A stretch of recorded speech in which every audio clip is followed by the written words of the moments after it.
तो आज हमारे पास एक बहुत ही सीरियस अपडेट है जिस पर बात करनी बहुत जरूरी है। भारतीय मौसम विभाग मतलब IMD उसने चक्रवात दितवाह को लेकर एक तत्काल चेतावनी जारी की है जी। और ये कोई ऐसी वैसी चेतावनी नहीं है। चेन्नई और उसके आसपास के कई इलाकों के लिए सीधा रेड अलर्ट जारी किया गया है। बिल्कुल। तो आज हमारी कोशिश यही है कि इस अलर्ट के हर पहलू को ठीक से समझें कि ये रेड अलर्ट होता क्या है, कौन से इलाके सीधे इसकी चपेट में हैं और सबसे जरूरी लोगों को क्या करना चाहिए। और ये रेड अलर्ट शब्द जो है ना, ये अपने आप में बहुत कुछ कहता है। हाँ। ये मौसम विभाग के तरकश का आप कह सकती हैं आखिरी और सबसे गंभीर तीर है। बिल्कुल। ये सिर्फ ये नहीं कह रहा कि मौसम खराब रहेगा, नहीं, ये कह रहा है कि आपदा आने वाली है और जान माल का मतलब भारी नुकसान हो सकता है। प्रशासन के लिए ये एक सीधा संकेत है कि अब सोचने का समय खत्म, अब एक्शन लेना है। बिल्कुल, अब सिर्फ एक्शन लेना है। सारी बचाव टीमों को मैदान में उतारना होगा, निचले इलाकों को खाली करवाना होगा, हर इमरजेंसी सर्विस को हाई अलर्ट पर रखना होगा। मतलब ये एक तरह की वॉर फुटिंग सिचुएशन है। पर आम लोगों के लिए इसका क्या मतलब है? उन्हें क्या करना चाहिए? क्या उन्हें घबरा जाना चाहिए? देखिए, घबराना नहीं है, लेकिन इसे पूरी गंभीरता से लेना बहुत जरूरी है। ठीक है। आम लोगों के लिए इसका मतलब है कि अब स्थिति आपके कंट्रोल से बाहर जा सकती है। अब बहादुरी दिखाने का नहीं, बल्कि समझदारी से काम लेने का वक्त है। सीधा मतलब है घर पर रहें, सुरक्षित रहें और अधिकारियों का हर निर्देश मतलब एक निर्देश मानना होगा। इस अलर्ट का मतलब है कि अगर आप बाहर निकले तो आप सिर्फ अपनी जान नहीं, बचाव दल की जान भी खतरे में डाल रहे हैं। ये बात एकदम साफ हो गया। अच्छा, इस अपडेट में प्रभावित होने वाले इलाकों का भी जिक्र है। इसमें उत्तरी तमिलनाडु, पुडुचेरी और दक्षिणी आंध्र प्रदेश के तड़ों का नाम लिया गया है। हाँ, एक बहुत बड़ा एरिया है ये। और खास तौर पर चेन्नई, कडलूर और तिरुवल्लुर जैसे शहरों को हाईलाइट किया गया है। ये तो एक बहुत बड़ा और घनी आबादी वाला इलाका है। हाँ, और यही बात इस चक्रवात को और ज्यादा खतरनाक बनाती है। कैसे? देखिए, चक्रवात का असर किसी एक पिन पॉइंट पर नहीं होता, ये एक विशाल एरिया को अपनी चपेट में लेता है। और जब हम इन 3 राज्यों के तटीय इलाकों की बात कर रहे हैं, तो हम सिर्फ जमीन की नहीं, बल्कि करोड़ों लोगों की जिंदगियों की बात कर रहे हैं।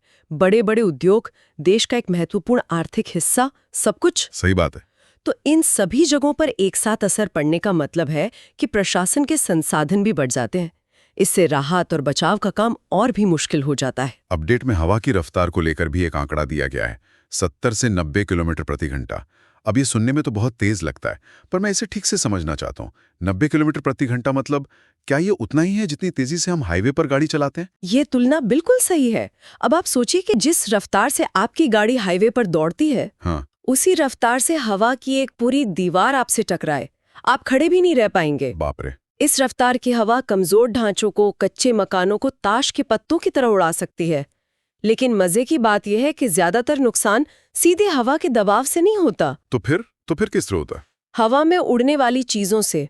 एक छोटा सा पत्थर या गमला भी 90 किलोमीटर प्रति घंटे की रफ्तार से एक गोली जैसा बन जाता है। अच्छा। सड़क पर पड़े साइन बोर्ड, टिन की छतें, कंस्ट्रक्शन साइट्स पर पड़ा सामान, ये सब मिसाइल बन जाते हैं। इसीलिए घर के बाहर रखी छोटी मोटी चीजें जैसे कुर्सियां या बच्चों के खिलौने असल में सबसे बड़े खतरों में से एक हैं।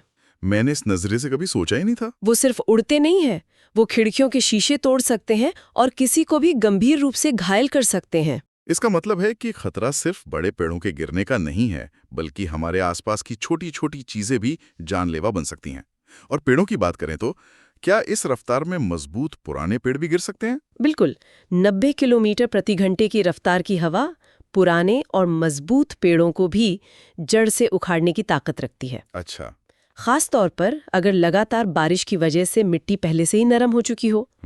और जब एक बड़ा पेड़ गिरता है, वो अपने साथ बिजली के तारों को लेकर गिरता है, जिससे बिजली गुल हो जाती है। करंट फैलने का एक अलग खतरा पैदा हो जाता है, रास्ते बंद हो जाते हैं। मतलब एक पेड़ का गिरना अपने आप में एक मल्टी लेयर इमरजेंसी पैदा करता है। हवा के अलावा इस अपडेट में निचले इलाकों में जल भराव की भी खास चेतावनी दी गई है। चेन्नई जैसे शहर में जहां हम हर साल मानसून में पानी भरने की खबरें देखते हैं, चक्रवात के साथ आने वाली बारिश इस समस्या को कितना और भयानक बना सकती है। ये उस पुरानी समस्या को एक बुरे सपने में बदल सकती है। देखिए, सामान्य मानसून की बारिश और चक्रवाती बारिश में जमीन आसमान का फर्क होता है। क्या फर्क होता है? चक्रवात में बहुत कम समय में बहुत ज्यादा पानी एक साथ बरसता है, जिसे वाटर बॉम्ब भी कहते हैं। शहर का ड्रेनेज सिस्टम जो सामान्य बारिश को भी मुश्किल से संभाल पाता है, वो इसके सामने पूरी तरह फेल हो जाता है। सड़कें नदियों में बदल जाती हैं। और ये सिर्फ असुविधा नहीं है। बिल्कुल नहीं, ये पानी जानलेवा है। पहला खतरा, जैसा हमने पहले बात की, टूटे हुए बिजली के तारों से करंट फैलने का है। हाँ। दूसरा, भरे हुए पानी में आपको नहीं पता कि कहाँ खुला हुआ मैनहोल है या कहाँ गहरा गड्ढा है।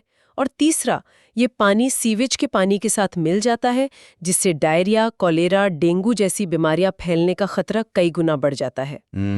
कई बार चक्रवात में हवा से ज्यादा मौतें उसके बाद होने वाले जलभराव और इन बीमारियों से होती हैं। ये सोचने पर मजबूर करता है कि क्या ये सिर्फ एक मौसम की घटना है या ये हमारे शहरों की प्लानिंग की कमियों को भी उजागर करती है। खैर, इस पर हम बाद में आते हैं। जरूर। अच्छी बात यह है कि अपडेट के मुताबिक प्रशासन तैयार है, रेस्क्यू टीमें तैनात हैं और मछुआरों को समुद्र में न जाने की सख्त हिदायत दी गई है। ये तो एक स्टैंडर्ड प्रोसीजर लगता है। हाँ, ये एक SOP है और ये बहुत जरूरी भी है। चक्रवात का पहला असर हमेशा समुद्र पर दिखता है, इसलिए मछुआरों को वापस बुलाना पहली प्राथमिकता होती है। ठीक है। इसके बाद NDRF यानी नेशनल डिजास्टर रिस्पांस फोर्स और राज्य की टीमों को उन इलाकों में पहले ही भेज दिया जाता है जहां सबसे ज्यादा असर होने की आशंका है।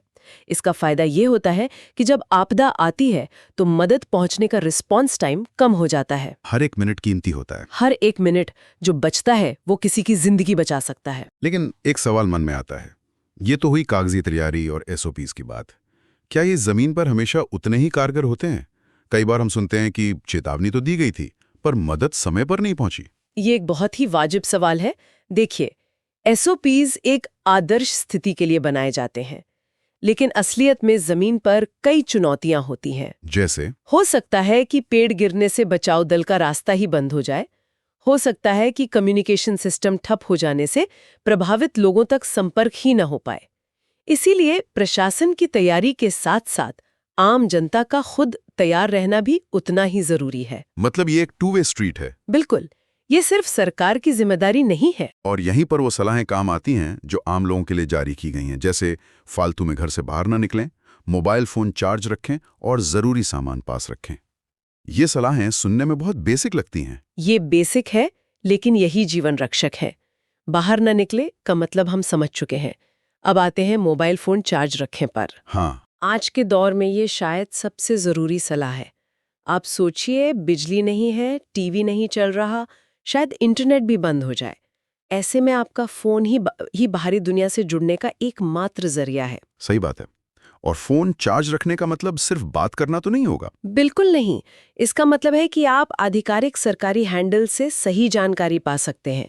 आप अपने परिवार वालों को बता सकते हैं कि आप सुरक्षित हैं।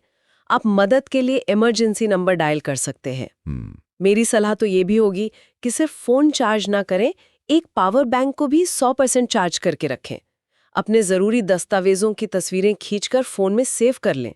अगर हो सके तो अपने इलाके का ऑफलाइन मैप डाउनलोड कर लें। ये छोटी छोटी तैयारियां बहुत बड़ा फर्क पैदा करती हैं। और इसी से जुड़ा एक और अहम बिंदु है अफवाहों से बचना। हाँ, ये बहुत जरूरी है। अपडेट में साफ कहा गया है कि सिर्फ आधिकारिक सरकारी अपडेट्स पर ही भरोसा करें। आज के सोशल मीडिया के जमाने में ये कितना मुश्किल और कितना जरूरी है? ये सबसे ज्यादा मुश्किल और सबसे ज्यादा जरूरी है। आपदा के समय गलत सूचना या अफवाह चक्रवात से भी ज्यादा तेजी से फैलती है। बिल्कुल। व्हाट्सएप पर कोई मैसेज आएगा कि चक्रवात ने रास्ता बदल लिया, अब खतरा नहीं है। लोग इसे सच मानकर बाहर निकल आएंगे और फंस जाएंगे। कोई दूसरा घबराहट फैलाने वाली झूठी खबर फैला देगा। इससे तो पैनिक फैलता होगा। पैनिक फैलता है और बचाव कार्यों में बाधा आती है। इसलिए नियम बना ले, जब तक जानकारी IMD, NDRF या आपके जिला प्रशासन के आधिकारिक ट्विटर हैंडल या वेबसाइट पर न दिखे, उसे सच न माने। और उसे आगे फॉरवर्ड ना करें। सबसे जरूरी, उसे आगे फॉरवर्ड बिल्कुल ना करे। एक गलत फॉरवर्ड किसी की जान ले सकता है। ये बहुत ही जरूरी बात है। अच्छा, इस अपडेट में चक्रवात की मौजूदा स्थिति और भविष्य को लेकर भी एक दिलचस्प बात कही गई है। बताया गया है कि ये अगले कुछ घंटों में अपनी चरम स्थिति यानी पीक इंटेंसिटी पे पहुंच सकता है। लेकिन उसके बाद इसकी तीव्रता कुछ कम होने की संभावना है। तो क्या ये राहत की खबर है? इसे समझने के लिए हमें चक्रवात का पूरा साइकिल समझना होगा। बताइए। इसे ऐसे समझिए कि चक्रवात एक इंजन की तरह है जिसे गर्म समुद्री पानी का ईंधन मतलब नमी चाहिए। जब तक ये समुद्र के ऊपर है, इसे लगातार ईंधन मिलता रहता है और ये ताकतवर होता जाता है। पीक इंटेंसिटी वो अवस्था है जब इसका इंजन पूरी क्षमता से गरज रहा होता है। और ये सबसे खतरनाक दौर होता है। यही सबसे खतरनाक दौर होता है। और जमीन पर आने के बाद क्या होता है? जैसे ही ये जमीन से टकराता है, जिसे हम लैंडफॉल कहते हैं, इसका ईंधन का सप्लाई लाइन कट जाता है। इसका पेट्रोल मिलना बंद हो जाता है। अच्छा, लेकिन ये तुरंत नहीं रुकता। एक बहुत बड़े ट्रक की तरह जिसका इंजन बंद कर दिया गया हो, वो मोमेंटम के कारण काफी दूर तक चलता जाता है। ठीक वैसे ही चक्रवात भी जमीन पर आने के बाद अंदर तक काफी तबाही मचाता रहता है, जब तक कि उसका इंजन पूरी तरह ठंडा ना पड़ जाए। बिल्कुल। तो तीव्रता कम होने की खबर राहत की नहीं, बल्कि इस बात की चेतावनी है कि सबसे खतरनाक कुछ घंटे बस आने ही वाले हैं। यानी लोगों को ये सुनकर निश्चिंत नहीं हो जाना चाहिए कि चलो बाद में तो ये कमजोर हो ही जाएगा। बिल्कुल नहीं, बल्कि उन्हें ये समझना चाहिए कि सारी सावधानियां इसी पीक समय के लिए है और कमजोर होने की प्रक्रिया में भी कई घंटे लगते हैं। उस दौरान भी हवा और बारिश में इतनी ताकत होती है कि वो भारी नुकसान कर सकती है। तो खतरा टला हुआ नहीं मानना चाहिए। जब तक प्रशासन आधिकारिक तौर पर ऑल क्लियर का ऐलान ना कर दे, तब तक खतरा टला हुआ नहीं मानना चाहिए। ये सब सुनने के बाद मुझे लगता है कि जो सबसे जरूरी बातें लोगों को याद रखनी चाहिए वो एकदम साफ हैं। पहला, चक्रवात दित्वाग एक गंभीर खतरा है। जी। दूसरा, चेन्नई और आसपास के इलाकों के लिए रेड अलर्ट का मतलब है कि स्थिति बहुत नाजुक है।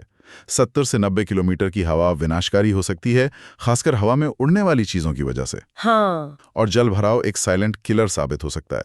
सबसे जरूरी है घर पर रहना, फोन और पावर बैंक चार्ज रखना और सिर्फ आधिकारिक जानकारी पर भरोसा करना। और उस सही जानकारी को साझा करना। हाँ, इस सही जानकारी को ज्यादा से ज्यादा लोगों तक पहुंचाना। बिल्कुल, ये इस समय एक नागरिक कर्तव्य है। हमारी पूरी बातचीत इस तात्कालिक खतरे से निपटने पर रही, लेकिन जब भी चेन्नई में ऐसी स्थिति बनती है तो एक बड़ा सवाल हमेशा खड़ा होता है। हाँ, हमारी पूरी चर्चा तात्कालिक तैयारी और बचाव पर केंद्रित रही, जो इस समय की सबसे बड़ी जरूरत है।